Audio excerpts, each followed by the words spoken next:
বাংলাদেশের বিরুদ্ধে ভার্চুয়াল যুদ্ধ করছে ভারত। তাদের এই যুদ্ধের প্রধান হাতিয়ার মিথ্যা আর গুজব। ভারতের মিথ্যা আর গুজব নিয়ে যখন সোচ্চার, তখনই ভারত বিরোধী জাতীয় ঐক্যের ডাক দেন ডক্টর ইউনূস। তারপরই ভারত বর্জন আন্দোলন বেড়ে যায় বাংলাদেশের তরুণদের মাঝে। সবশেষ ভারত হটাও আন্দোলন ও শেখ হাসিনার জিম্মি থেকে মুক্তির ডাক দিয়েছে বিএনপি। এই আন্দোলনকে ত্বরান্বিত করতে মাঠে নেমেছে বিএনপির 3 সহযোগী সংগঠন, ছাত্রদল, যুবদল, স্বেচ্ছাসেবক দলের নেতাকর্মীরা। এর আগে ভারতে বাংলাদেশের সহকারী হাইকমিশনে হামলা, জাতীয় পতাকার অবমাননা, ভারতের গণমাধ্যমে বাংলাদেশের বিরুদ্ধে মিথ্যা তথ্য সন্ত্রাসের প্রতিবাদে 8 নভেম্বর ভারতীয় হাইকমিশনে স্মারকলিপি দিয়েছে বিএনপি। তারপরই ভারতের ত্রিপুরা রাজ্যের আখাউড়া সীমান্ত অভিমুখে লং মার্চ কর্মসূচি ঘোষণা দিয়েছে বিএনপির 3 সহযোগী সংগঠন।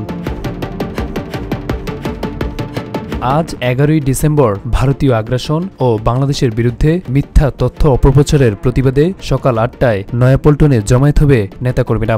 এই সময় শান্তিপূর্ণ লং মার্চ শুরু করবে এবং আগরতলা অভিমুখে আখাউড়া সীমান্ত পর্যন্ত যাবে নেতাকর্মীরা।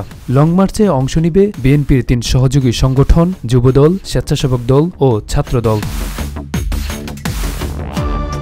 9 ডিসেম্বর রাজধানীর নয়াপল্টনে বিএনপির কেন্দ্রীয় কার্যালয়ে জাতীয়তাবাদী যুবদলের সভাপতি আব্দুল মোনায়েম মুন্না 3 সংগঠনের পক্ষে এই কর্মসূচি ঘোষণা দেন। মোনায়েম বলেন, ভারতীয় আগ্রাসন ও বাংলাদেশের বিরুদ্ধে মিথ্যা তথ্য অপপ্রচারের প্রতিবাদে আগরতলা অভিমুখে আখাউড়া সীমান্ত পর্যন্ত লং মার্চে যাবে নেতাকর্মীরা। তিনি আরও বলেন, শেখ হাসিনাকে ভারতের মাটি ব্যবহার করে বাংলাদেশের ছাত্র জনতার সরকারকে বিব্রত করছে।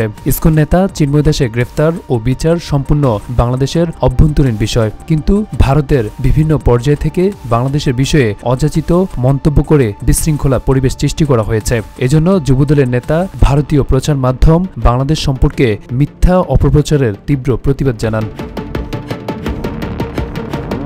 Arafat Hossain, GTV news.